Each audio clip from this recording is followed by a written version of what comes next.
जल्दीबाजी में कॉलेज के लिए तैयार होती, हमेशा की तरह आज भी नाश्ता छोड़कर घर से बाहर निकल आई थी।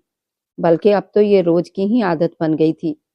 सबको नाश्ता करवाने के बाद उसके खुद के लिए नाश्ता करने का टाइम नहीं बचता था। बिन माँ बाप की बच्ची थी, अकेले समय बिताना बहुत मुश्किल होता है। वो बस स्टॉप पर खड़ी थोड़ी उलझन में बस का इंतजार कर रही थी। भगवान के नाम पर दे दे, शेरावाली माता के नाम पर दे दे। अपनी गजब सी आवाज में एक मांगने वाली की पुकार सुनते ही काया पलटकर उसकी तरफ देखने लगी।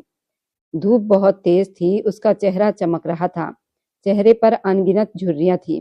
काया अपने बैग की आखिरी जिप खोलते हुए कुछ टटोलने लगी तो उसे 10 रुपए का नोट मिला। काया ने वह रुपए उस मांगने वाली को थमा दिए। भगवान तेरा भला करे, भगवान तेरे भाग अच्छे करे, तू पढ़ लिख कर अफसर बने और अच्छा वर तुझे हाथ लगे। ये कहते हुए ढेरों आशीर्वाद देने लगी। उस तपती धूप में काया को जैसे ठंडी छांव का एहसास हुआ। तभी बस आ चुकी थी। बस में बैठते हुए वो बिना वजह ही थोड़ी सी मुस्कुरा दी। गोविंद राम के 2 बेटे थे, युग और नीरव। उनकी एक बहन थी। युग की शादी रूहानी देवी से हुई थी। उनका एक बेटा शिवम और बेटियां किरण और प्रियंका थी। ओजस्वी जिसकी शादी दीनानाथ से हुई थी, लेकिन भरी जवानी में ही वो विधवा हो गई थी। उनकी एक बेटी थी काया। पति की मृत्यु के बाद ओजस्वी का रिश्ता दीनानाथ के दोस्त के बेटे से करने की बात चली, जो पहले से शादीशुदा था, अच्छी खासी जिंदगी बिता रहा था। मगर किसी का बसा बसाया घर बर्बाद करने का ओजस्वी का दिल नहीं माना और उसने साफ मना कर दिया। वो विधवा सारी जिंदगी बिताने को तैयार थी, क्योंकि वे दीनानाथ से बेहद प्रेम करती थी। इसलिए वो 5 साल की अपनी बेटी को लेकर वापस अपने ही मायके में आकर रहने लगी। भाइयों ने शुरू में तो अच्छा बर्ताव किया, लेकिन वक्त के साथ साथ माँ बेटी उन्हें खटकने लगी। ओजस्वी घर का सारा काम करती ताकि उनकी बेटी की पढ़ाई न रुके। काया पढ़ाई में बहुत अच्छी थी। उसने 10वीं में टॉप किया था। उसे एक बहुत अच्छे कॉलेज में एडमिशन मिल गया था, लेकिन उस पर दोनों भाइयों ने हंगामा किया। हालांकि भाइयों के आगे उन्हें चुप रहना पड़ा। यूं ही उनकी प्यारी सी बेटी लंबे लंबे बालों वाली, बल्कि गुड़िया जैसी दिखती थी। इतना सब काम करके भी रोज कॉलेज के लिए निकल जाती। कुछ महीने पहले ही उसकी माँ को शुगर की शिकायत हुई थी और इलाज ठीक से ना होने की वजह से वो बढ़ती जा रही थी। ओजस्वी के काम का सारा बोझ अब काया पर आ गया था, जिसे वो पूरी जिम्मेदारी से निभाती थी। लेकिन ढेर सारा पढ़ना उसका सपना था, बल्कि उसकी माँ का भी सपना था कि वो बहुत आगे तक पढ़े। अब वो अपनी माँ के सपने को सच बनाना चाहती थी। कॉलेज पहुंचती तो बस से उतरते ही वो कॉलेज के अंदर दाखिल हुई। अरे काया, कहाँ रह गई थी? कब से तुम्हारा वेट कर रही हूँ, थोड़ा जल्दी आया करो। आज कॉलेज में बायोलॉजी के नए प्रोफेसर आए हैं। उसकी सहेली तानिया ने उसे जल्दी से बताया। अच्छा कहते हुए काया उसके साथ क्लासरूम की तरफ बढ़ चली। आज क्लास में काफी सारे स्टूडेंट थे। यार क्या ही हैंडसम बंदा है, उसकी पर्सनैलिटी कमाल की है। तान्या और ज्यादा बोली तो काया ने उसे हल्का सा झटका देकर चुप करा दिया। दोनों अपनी अपनी सीट पर जा बैठी। काया अपने नोट्स निकाल रही थी कि उसी वक्त क्लासरूम में वो प्रोफेसर दाखिल हुआ। सब स्टूडेंट बड़े मान सम्मान में उनके लिए खड़े हो गए। काया भी उनमें शामिल थी। इजाजत मिलने पर सब वापस बैठ गए। काया की सरसरी निगाहें प्रोफेसर पर टिक गई। काले बालों में हल्का सा जेल, चेहरे पर सलीके से गिरी लटें, होठों पर हल्की मुस्कान, चेहरे पर अलग सी चमक, चश्मे की ओट में छुपी गहरी आंखें। काया को बेकाबू सी झुंझुनी हुई और उसने तुरंत नजरें झुका ली। मैं यहाँ नया प्रोफेसर हूँ, उसने चश्मा ठीक करते हुए कहा और सब पर एक एक नजर डालकर अपना परिचय दिया। इतना वक्त नहीं है कि सबकी बातें सुन सकूं, इसलिए सीधे पढ़ाई पर आते हैं। वह लैपटॉप खोलकर लेक्चर शुरू कर चुका था। स्लाइड चल रही थी। वह लगातार बोल रहा था, मगर काया को उसके शब्द सुनाई नहीं दे रहे थे। वह तो बस उसे देखे जा रही थी। बोलते हुए वो उसे बहुत ही प्यारा लग रहा था। काया कब उसके शब्द सुन रही थी, वह तो बस उसका चेहरा ही निहार रही थी। शायद उसकी ये बेखबरी सी टकटकी तेजस वर्मा भी नोट कर चुका था। क्लास खत्म हुई। लेक्चर भी उसने 1 हफ्ते के लिए सबको अपने सब्जेक्ट में प्रोजेक्ट बनाने को दे दिया। अभी आए 2 दिन हुए थे और प्रोजेक्ट। काया सर झुकाए गुस्से में बड़बड़ाने लगी। उसे खुद पर भी गुस्सा आ रहा था, क्योंकि पूरा लेक्चर बीत चुका था और उसे कुछ भी समझ नहीं आया था, ना ही उसने ध्यान दिया था। मिस स्टूडेंट, उसकी तरफ इशारा करते हुए उसने कहा, मेरा नाम तेजस वर्मा है।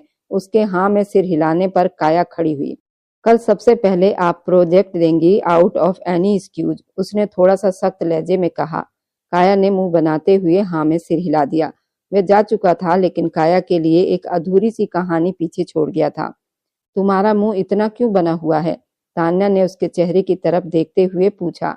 और क्या बताऊं, बिना सुने बिना समझे बस देखती ही रह गई। काया के मन में यही चल रहा था, अब मैं क्या करूं? मैंने तो लेक्चर ध्यान से सुना ही नहीं, अब कल प्रोजेक्ट कैसे बनाऊंगी? परेशानी से कहती हुई वह उठी, उसके साथ बाहर आ गई। ये क्या कर रही हो तुम तो इतने ध्यान से सारी बातें सुनती थी, तुम्हें क्या समझ नहीं आया? तान्या को उसकी लापरवाही पर बहुत हैरानी हुई। मुझे कुछ भी सुनाई नहीं दिया।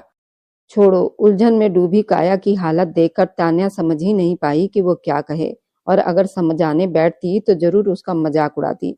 अब कहाँ जा रही हो? तान्या ने पुकारा तो काया रुक गई। प्रोफेसर के पास। ये टॉपिक दोबारा समझना चाहती हूँ। क्या कह रही हो? अभी तो समझा कर गए हैं, फिर दोबारा क्यों समझाएंगे? नहीं समझाएंगे तो प्रोजेक्ट कैसे बनाऊंगी? नखरे मत करो, चलना है तो मेरे साथ चलो, नहीं तो मैं चुपचाप चली जाऊंगी। काया ने अपना सारा गुस्सा तान्या पर उतार दिया और मुंह फुलाए आगे बढ़ गई। स्टाफ रूम से तेजस वर्मा के बारे में पूछते हुए वो उसके केबिन की तरफ बढ़ी। गहरी सांस छोड़कर बहुत हिम्मत जुटाते हुए उसने दरवाजे पर दस्तक दी। भीतर से आई मर्दाना आवाज सुनकर एक पल को उसका दिल दहल गया। दरवाजा खोलते ही वह अंदर बढ़ी। प्रोफेसर तेजस सोफे पर बैठा चाय पी रहा था। काया को अपने कमरे में देखकर वह थोड़ा हैरान हुआ। चाय का कप टेबल पर रखकर उसकी तरफ देखा। यस, बोलिए। सर, जो आपने थोड़ी देर पहले टॉपिक समझाया था, मुझे एक बार फिर समझा दीजिए। काया नर्म लेकिन घबराए अंदाज में बोली।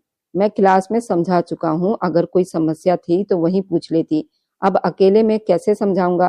तेजस वर्मा के माथे पर बल पड़ गए। आई एम सॉरी सर, मुझे वहां कुछ समझ नहीं आया, इसलिए दोबारा आपके पास आई हूँ। काया को पहली बार बहुत शर्मिंदगी महसूस हुई। आपकी बात का मतलब क्या है? अगर क्लास में समझ नहीं आई है तो क्या गारंटी है कि अब समझ में आ जाएगी? वह गुस्से में बोला। काया ने टिकी नजरों से देखते हुए कह दिया, आप समझा देंगे तो क्या हो जाएगा? आपकी भी तो रिवीजन हो जाएगी और आपको भी समझाने में आसानी हो जाएगी। दोबारा बच्चों को आसानी से समझा सकेंगे। उसके मुंह से शब्द खुद ब खुद निकलते चले गए। उसे खुद अंदाजा नहीं हो रहा था कि वो क्या कह रही है। तेजस वर्मा गुस्से से लाल हो गया। आउट। बस एक शब्द कहकर उसने उसे बाहर निकलने का इशारा किया। प्लीज, काया घबराकर बोली। सुनाई नहीं दे रहा, दफा हो जाओ यहाँ से। वह गरजा। काया रोने की शक्ल बनाकर उसे देखने लगी। तेजस वर्मा बहुत गुस्से में अपनी जगह से उठा और उसके पास आ गया। लगता है प्यार से बात समझ नहीं आती। मैं नहीं चाहता कि मैं तुम्हें टच करूं, क्योंकि मैं ऐसी खूबसूरत लड़कियों को टच करता हूं तो मेरे अंदर गुदगुदी होने लग जाती है। मैं अपने ऊपर कंट्रोल नहीं रख पाता, इसलिए बेहतर होगा खुद बाहर चली जाओ। सर, आप में थोड़ा भी लिहाज नहीं? कोई इस तरह से बात करता है? काया नाराजगी से बोली। उसकी बात पर तेजस वर्मा भड़क गया और उसने उसे बाजुओं से पकड़कर दीवार से चिपका दिया। उसकी कमर दीवार से जा टकराई और काया बुरी तरह से चौंक गई। अपनी लिमिट क्रॉस मत करो काया, वरना ऐसी हद बना दूंगा कि दोबारा झांक भी नहीं सकोगी। वह चेहरे के करीब झुककर गर्म सांसें छोड़ते हुए बोला। अपना नाम सुनकर काया का दिल बेचैन हो उठा। छोड़िए मुझे, दूर रहकर बात कीजिए, वह कांपती आवाज में बोली। वह गुस्से में हंसा। एक तो तुम जवान प्रोफेसर के कमरे में अकेली आ गई हो, ऊपर से भला की खूबसूरत हो, जिस्म तो जैसे शीशे की तरह है, फिर उम्मीद करती हो कि मैं तुमसे दूर रहूं? ये नामुमकिन है। यहाँ आने से पहले सोचना चाहिए था। उसके रोंगटे खड़े हो गए। प्लीज मुझे जाने दीजिए, काया ने गिड़गिड़ाकर कहा, मगर तेजस वर्मा छोड़ने के मूड में नहीं था। हाथ आई लड़की को कौन छोड़ता है? मुझे अपनी सुरक्षा करनी आती है प्रोफेसर। आप मुझे अच्छे इंसान लगे इसलिए आई थी, मुझे नहीं पता था कि आप। काया के शब्द रोने में बदल गए। उसकी आंखों में आंसू देखकर तेजस वर्मा पीछे हट गया। वह उदास लड़की के आंसू नहीं देख सका। अब जाओ यहाँ से, उसने गंभीर स्वर में कहा। उसकी ये अचानक नरमी देखकर काया हैरान हुई, मगर बिना शब्द बोले वहां से निकल पड़ी। बाहर गार्डन एरिया में आकर उसने गहरी सांस ली। हे भगवान, मैं कहाँ फंस गई थी? तेरी कृपा है कि सही सलामत लौट आई हूँ।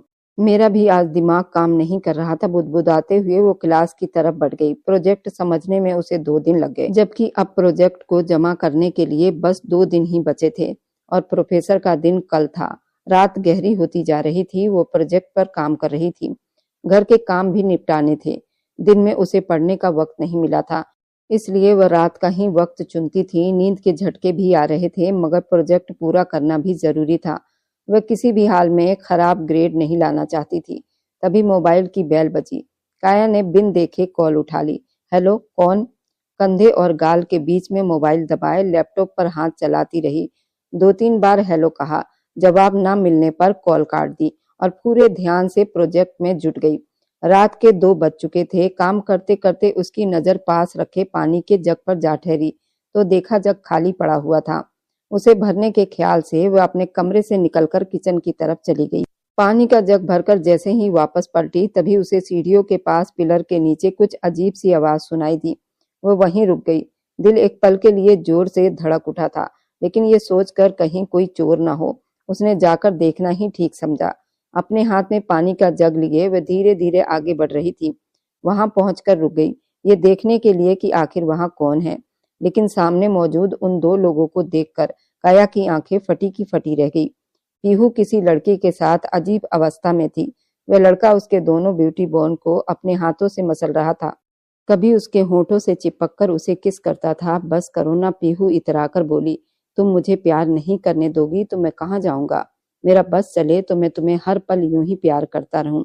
महावीर ने उसके होठों पर किस किया तो पीहू शर्माकर लाल पड़ गई। महावीर, तुम अपने मम्मी पापा से बात करो ना, हमारा रिश्ता तय कर दें। पीहू बहुत मनुहार भरे शब्दों में कहा। अपनी बाहें उसके गले के चारों तरफ डाल दी। हाँ हाँ, क्यों नहीं, तुमसे शादी नहीं करूंगा तो किससे करूंगा? तुम ही मेरी दुल्हन बनोगी। ये कहते महावीर ने उसके कमर के चारों तरफ हाथ फैलाकर उसे अपने सीने से लगा लिया और उसकी गर्दन पर झुकते बेसुमार किस करने लगा। पीहू की सांसें तेज हो गई थी। तभी काया के हाथ से पानी का जग छूटकर नीचे गिर पड़ा। कांच टूटने की आवाज से वे दोनों चौंक गए। तुम यहाँ क्या कर रही हो? पीहू गुस्से से चिल्लाई। काया की तो जैसे जुबान ही गूंगी हो गई। वह कुछ बोल ही नहीं पाई। एक तरफ महावीर पीहू से मोहब्बत का इजहार कर रहा था, दूसरी तरफ रात के अंधेरे में प्रियंका से मिलकर उससे भी प्यार मोहब्बत की बातें किया करता था। यानी वो एक ही वक्त में दोनों बहनों को बेवकूफ बना रहा था। दोनों बहनें उसे चाहकर भी सच्चाई नहीं देख पा रही थी। काया ने अफसोस से सिर हिलाया। तुम यहाँ इस वक्त क्या कर रही हो? मेरी जासूसी कर रही थी। पीहू ने उसकी बांह पकड़कर झकझोरते हुए चिल्लाया। दीदी, मैं तो किचन से पानी लेने आई थी, यहाँ कुछ आवाज सुनी तो चली आई। मुझे लगा कोई चोर होगा, लेकिन मुझे नहीं पता था कि आप और महावीर यहाँ अपनी कीमती समय एक दूसरे के साथ बिता रहे हो। काया ने कांपती आवाज में कहा। अपनी बकवास बंद करो, कहते हुए पीहू का हाथ उठा और काया के गाल पर 5 उंगलियों का निशान छोड़ गया। तभी शोर सुनकर रूहानी देवी बाहर आ गई। ये सब क्या हो रहा है? ये पानी का जग कैसे टूटा? उन्होंने टूटे कांच की तरफ देखते हुए चिल्लाकर कहा। आंटी जी देखिए ना, इसके करतूत। पीहू ने तुरंत बात पलट दी। रात के अंधेरे में न जाने किससे मुलाकात कर रही थी। महावीर और मैं यहाँ आए तो इसे देखकर वह लड़का भाग गया। महावीर पीहू के दोस्त का भाई था, यहीं पर उनके घर में रेंट पर रहता था। अब यह हम पर ही इल्जाम लगा रही है। काया हैरानी से उन्हें देखती रह गई कि पीहू ने कैसे सारा दोष उसके सिर पर मढ़ दिया। नहीं आंटी जी, ये झूठ बोल रही है। काया ने सफाई देनी चाहिए, लेकिन उससे पहले महावीर बोला। पीहू सही कह रही है आंटी जी, मैंने भी एक लड़के को यहाँ से भागते हुए देखा। रूहानी देवी ने गुस्से से काया की तरफ देखा और उसके बाल पकड़कर एक थप्पड़ जड़ दिया। रात के इस वक्त चोरी छिपे मुलाकातें करती फिर रही हो और हमें कहती हो कि पढ़ाई कर रही हूँ। आंटी, मैं सच कह रही हूँ, मैंने किसी से कोई मुलाकात नहीं की। काया रोते हुए बोली। मैं तो यहाँ इन्हें देख कर आई थी। देखा आंटी कैसी बकवास कर रही है, महावीर ने कहा। उसकी बात सुनकर पीहू ने तेज नजरों से महावीर को देखा, क्योंकि अभी कुछ देर पहले ही वो इस रिश्ते की बात कर रहा था। अब उससे बहन कहकर बुला रहा था। बदचलन लड़की, तुझे शर्म नहीं आती बच्चों पर इल्जाम लगाते हुए? रूहानी देवी ने गुस्से में कहा और 2 थप्पड़ और जड़ दिए। काया लड़खड़ाकर नीचे गिर पड़ी। उसका हाथ टूटे कांच पर लगा और खून बहने लगा। महावीर ने उसका खून देखा तो पल भर के लिए उसके होंठ भिज गए। वह नहीं चाहता था कि उसे चोट लगे, लेकिन वह खुद को ही बचाने में लगा रहा। काया को हो रही तकलीफ उसे अंदर तक तोड़ रही थी और रूहानी देवी का गुस्सा अब भी कम नहीं हुआ। दिल करता है अभी इसी वक्त तुम्हें इस घर से बाहर निकाल दूं और तुम्हारे अंकल को तुम्हारी सारी करतूतें बता दूं। लेकिन कहते कहते वह रुक गई और काया फर्श पर बैठी खून से सना हुआ हाथ देखती रही, ये सोचते हुए कि उसकी खामोशी ने उसे कितना अकेला कर दिया है। भगवान का डर आ जाता है मुझे। और तुम पीहू जाओ यहाँ से अंदर। खबरदार अगर दोबारा बाहर नजर आई तो। रूहानी देवी की सख्त आवाज गूंज उठी। अगर भगवान का डर न होता तो शायद और भी कुछ कहती। ये सोचते हुए पीहू डर के मारे भागती हुई अपने कमरे की तरफ चली गई, जबकि महावीर ने काया को एक नजर देखा, नजरें झुकाई और बिना कुछ कहे अंदर की तरफ बढ़ गया। और तुम? रूहानी देवी ने काया की तरफ उंगली उठाते हुए कहा, जल्दी उठो और ये जो रायता फैलाया है ना, इसे साफ करो, फिर अपने कमरे में दफा हो जाओ। दोबारा मुझे अपनी शक्ल मत दिखाना, वरना तुम्हारे अंकल को तुम्हारी सारी करतूतें बता दूंगी। 2 मिनट में तुम्हें इस घर से बाहर निकलवा दूंगी। इतना कहकर वह गुस्से में अंदर चली गई। काया वहीं फर्श पर बैठी अपने हाथ से बहते खून को देखती रही। धीरे धीरे उस कांच के टुकड़े को निकालते हुए उसकी आंखों से अनजाने ही आंसू टपक पड़े थे। दर्द के साथ उसे अपने माँ बाप याद आ गए, जो कभी उसे कांटा तक नहीं चुभने देते थे, और आज वही काया लहूलुहान पड़ी थी। क्या बिन माँ बाप के बच्चों के साथ यही सलूक होता है? क्या उनका कोई नहीं होता? क्या इसलिए रिश्तेदार अपने भी साथ छोड़ देते हैं? हिचकियों में रोते हुए वह खुद से सवाल कर रही थी। सबने अपनी सुविधा, अपनी सुरक्षा के लिए उसे ही कसूरवार ठहरा दिया था, और जब काया की बारी आई तो वह चुपचाप सिर झुकाकर सब सहती रही। अगले दिन कॉलेज में प्रोफेसर तेजस ने एक नजर काया की तरफ डाली। वह सिर झुकाए दुपट्टे से अपना चेहरा ढकने का नाकाम कोशिश कर रही थी। आओ अपना प्रोजेक्ट दो, तेजस ने डेस्क के पास खड़े होकर उसे बुलाया। पूरी क्लास की निगाहें काया पर टिक गई। उसका प्रोजेक्ट पूरा था, लेकिन उस वक्त उसकी हालत ऐसी नहीं थी कि वह सहज होकर कुछ बोल पाती। वह नहीं चाहती थी कि कोई उसे इस हाल में देखे। सुबह जब वो हाथ पर कपड़ा लपेटकर कॉलेज आई थी, तब तान्या ही उसे अस्पताल लेकर गई थी, बैंडेज करवाया था और लापरवाही के लिए उसे डांट भी लगाई थी। लेकिन काया क्या करती? ना उसके पास इतने पैसे थे और ना ही घर से अस्पताल जाने की इजाजत। तेजस ने उसकी हालत देखते हुए तंज भरे स्वर में कहा, मेरा ख्याल है काया, आपको छुट्टी ले लेनी चाहिए थी। इस तरह की हालत बनाकर प्रोजेक्ट से बचना और सिंपैथी लेना कोई नया तरीका नहीं। उसकी ये बात काया के दिल में तीर की तरह लगी। सबकी शक भरी नजरें उस पर उठ गई थी। रात की बातें, आंटी के शब्द, दुनिया में अकेले होने का एहसास, उसकी आंखों से आंसू बनकर बह निकले। पलके उठाकर उसने तेजस की तरफ देखा। उसकी आंखों में शिकायत और दर्द था, जैसे किसी ने तेजस का दिल मुट्ठी में जकड़ लिया हो। वह 2 कदम आगे बढ़ा, फिर खुद को रोक लिया। मिस काया, मुझे नहीं लगता आप अभी प्रोजेक्ट दे पाएगी। जिस दिन जमा करना हो उस दिन आ जाइएगा, तेजस ने समय रहते हुए कहा। नहीं सर, मैं अभी प्रोजेक्ट दूंगी। काया की कांपती आवाज में भी दृढ़ता थी। आप लैपटॉप पर स्लाइड बदलते जाएं, मैं बोलती जाऊंगी। उसने कहा, क्या तुम ये कर पाओगी? तेजस ने हैरानी से पूछा। 100% सर। काया हल्की सी मुस्कुराई और उसकी मुस्कुराहट में अजीब सा आत्मविश्वास था। तेजस उसके पास आकर लैपटॉप ऑन करने लगा। प्रोजेक्ट शुरू हुआ और काया का कॉन्फिडेंस देखकर तेजस सच में प्रभावित हो गया। प्रोजेक्ट इतना शानदार था कि पूरी क्लास तालियों से गूंज उठी और काया के चेहरे पर जीत की चमक आ गई। बहुत अच्छा, यू डन वेरी इम्प्रेसिव। तेजस ने तारीफ की तो काया ने बस सिर झुका दिया। घर लौटने के बाद काया ने सबके साथ बोलचाल लगभग बंद कर दी थी। जिन्हें वह अपना मानती थी, वह उसके खिलाफ खड़े थे। प्रभु, प्रियंका, नीनू, सबको वो बहन मानती आई थी, लेकिन पीहू की हरकत के बाद उसका दिल सबसे खट्टा हो चुका था। अब सिर्फ अपने काम से काम रखती थी। सारे काम निपटाकर सीधे अपने कमरे में चली जाती। अगले दिन प्रोजेक्ट जमा होना था। आज उसका सारा काम लगभग पूरा हो चुका था।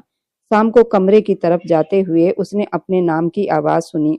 काया, किसी ने पुकारा। पलटकर देखा तो शिवम दूर खड़ा उसे देख रहा था। वह हैरान रह गई, क्योंकि आज तक शिवम ने उससे बात तक नहीं की थी। मेरे लिए एक कप कॉफी लेकर स्टडी रूम में आओ, उसने रौबदार लहजे में कहा। काया थोड़ा घबरा गई, फिर किचन में जाकर कॉफी बनाई। स्टडी रूम में पहुंची, जहां शिवम एक डायरी में कुछ लिख रहा था। शिवम जी, आपकी कॉफी, उसने धीरे से कहा। यहाँ टेबल पर रख दो और बैठो, शिवम ने गंभीर स्वर में कहा। मुझे तुमसे कुछ बात करनी है। उसकी गंभीर आवाज सुनकर काया का दिल और तेज धड़कने लगा। उसे समझ नहीं आ रहा था कि आखिर अब उसके साथ क्या होने वाला है। डर से कांपती हुई काया के गले में बड़ी मुश्किल से आवाज निकली थी। जी बोलिए। शिवम ने उसे ऊपर से नीचे तक देखते हुए यूं ही पूछ लिया। किस कॉलेज में पढ़ती हो? काया हैरानी से उसकी तरफ देखती रही, फिर धीमी आवाज में कॉलेज का नाम बताया। शिवम ने कुछ सोचते हुए सिर हिलाया और ठोस लहजे में कहा, ठीक है, कल से तुम कॉलेज नहीं जाओगी। उसकी बात सुनते ही काया की आंखें हैरानी से फटी की फटी रह गई। आप ये क्या कह रहे हैं शिवम जी? मेरा लास्ट सेमेस्टर चल रहा है, कॉलेज नहीं जाऊंगी तो पेपर कैसे दे पाऊंगी। शिवम ने कॉफी का मग उठाते हुए सख्त आवाज में कहा, तुम्हें मेरी एक बार कही बात समझ नहीं आती? नहीं जाओगी मतलब नहीं जाओगी। किसी और कॉलेज में तुम्हारा एडमिशन करवा दूंगा, लेकिन इस कॉलेज में अब तुम नहीं जाओगी। काया की आवाज भर गई। शिवम, अगर मैं कल प्रोजेक्ट जमा नहीं कर पाई तो मुझे एग्जाम में बैठने नहीं दिया जाएगा। शिवम ने गुस्से में जवाब दिया, तो मत बैठना, डिग्री चाहिए तो तुम्हें मिल जाएगी, तुम्हें जाने की जरूरत नहीं है। ये सुनकर काया सिर झुकाए अपने कमरे की तरफ बढ़ गई, जबकि शिवम गहरी सोच में डूब गया। अगले दिन सब अपने अपने प्रोजेक्ट जमा करा चुके थे, सिवाय काया के, जो अभी तक कॉलेज नहीं पहुंची थी। तान्या ने कई बार कॉल किया, मगर काया ने एक भी कॉल अटेंड नहीं की। दूसरी तरफ काया का रो रो कर बुरा हाल था। जिस प्रोजेक्ट के लिए उसने अपनी नींद, चैन, सुकून सब कुछ बर्बाद किया था, उसी से उसे दूर रखा जा रहा था। शिवम ऑफिस निकल गया तो काया ने खिड़की से बाहर झांकते हुए भगवान का धन्यवाद किया और प्रोजेक्ट की फाइल उठाकर घर से बाहर निकल पड़ी। आज वो सच में लेट हो चुकी थी। बस नहीं मिली तो किसी तरह ऑटो लेकर कॉलेज पहुंची। जैसे ही कॉलेज में कदम रखा, सामने तान्या दिखाई दी। तुम्हारा दिमाग खराब हो गया है क्या? अब आ रही हो? सुबह प्रोजेक्ट जमा होना था। काया ने जल्दी से कहा, ये बातें बाद में, पहले मेरे साथ चलो। वह आगे बढ़ी, लेकिन वहां पहुंचकर पता चला कि जमा करने का समय खत्म हो चुका है। तान्या झुंझलाकर बोली, ऐसे थोड़ी चलता है, ये कॉलेज है, कोई रिश्तेदारों का घर नहीं। काया की आंखें भर आई। शिवम ने मुझे कॉलेज आने से मना कर दिया है, कह रहे हैं कि किसी और कॉलेज में दाखिला करवा देंगे। मैं छुप छुपा कर आई हूँ। तान्या गुस्से से बोली, पहले पीहू और महावीर, अब ये शिवम भी, क्या लोग हैं यार। फिर नरम पड़ते हुए बोली, चल प्रोफेसर तेजस के ऑफिस चलते हैं, आज हमारे पास वजह है, शायद प्रोजेक्ट एक्सेप्ट कर लें। तान्या ने मासूम सा मुंह बनाकर कहा, मैं साथ नहीं चलूंगी, डांट खाने का शौक नहीं है मुझे, तू जा, मैं कैंटीन में इंतजार कर रही हूँ। मजबूरी में काया तेजस के ऑफिस की तरफ बढ़ी। दरवाजे पर हाथ रखते ही वो खुल गया और काया आंखें बंद करके बोलती चली गई, सर प्लीज, ये मेरा प्रोजेक्ट है, एक्सेप्ट कर लीजिए, मैं मजबूरी में फंस गई थी। आंखें खोली तो सामने का नजारा देखकर उसके पैरों तले से जमीन खिसक गई। कमरे में तेजस के सामने एक आदमी खड़ा था, जिसके हाथ में पिस्तौल थी और वो गुस्से में कुछ कह रहा था। पिस्तौल देखकर काया के हाथ पांव कांपने लगे। तेजस को पहली बार खुद पर गुस्सा आया। उसने झटके से काया की बाह पकड़ ली और उसे बाहर ले जाकर दीवार से लगा दिया। उसकी आंखों में गुस्सा भी था और कोई अनकहा डर भी। पिछली बार भी समझाया था, मेरे कमरे में मत आना, तुम्हें समझ में क्यों नहीं आता? काया की सांसें तेज चल रही थी। आपके हाथ में पिस्तौल, तेजस ने दांत भींचते हुए कहा, अपनी जुबान संभालो काया, हर हथियार उठाने वाला आदमी गुंडा नहीं होता। काया ने कांपती पलकों से उसकी तरफ देखा, हर कोई नहीं होता सर, लेकिन आप इतने करीब क्यों हैं? तेजस एक पल को ठहर गया। उसकी आंखों में कुछ ऐसा था जो काया के दिल की धड़कन बढ़ा गया, क्योंकि कुछ हालत दूरी नहीं, नजदीकी मांगते हैं। काया का दिल जोर से धड़क उठा। ये डर था या किसी अनजाने एहसास की शुरुआत, वह खुद नहीं जान पाई। कहानी यही एक रोमांचक और रोमांटिक मोड़ पर ठहर जाती है। क्या काया को अपने प्रोफेसर से मोहब्बत हो रही है या सिर्फ हालात का असर है? आखिर काया की शादी किससे होगी? आगे की कहानी और भी ज्यादा दिलचस्प, भयानक और रोमांटिक होने वाली है। बने रहिए और मेरी वीडियो जहां कहीं से भी आप लोग देखते हैं, कमेंट में अपने शहर और राज्य का नाम जरूर बताएं। मुझे आप लोगों का कमेंट पढ़ने में बहुत आनंद आता है और उन सभी का मैं बहुत बहुत धन्यवाद करना चाहती हूँ, जो लोग मेरी वीडियो को देखते हैं, लाइक करते हैं और शेयर करते हैं। अगर आपको आज की कहानी पसंद आई है तो जरूर मेरी वीडियो को लाइक कीजिएगा और अपने दोस्तों के साथ शेयर भी कीजिएगा। और हाँ, अगर आपने अभी तक हमारे चैनल को सब्सक्राइब नहीं किया है तो जरूर सब्सक्राइब कर लें। मिलते हैं हम अपनी कल की एक और नई दिलचस्प कहानी के साथ। मुझ पर सदा अपना प्यार और स्नेह बनाए रखें। सभी को मेरा प्यार भरा नमस्कार दोस्तों। खुश रहें, स्वस्थ रहें, मस्त रहें।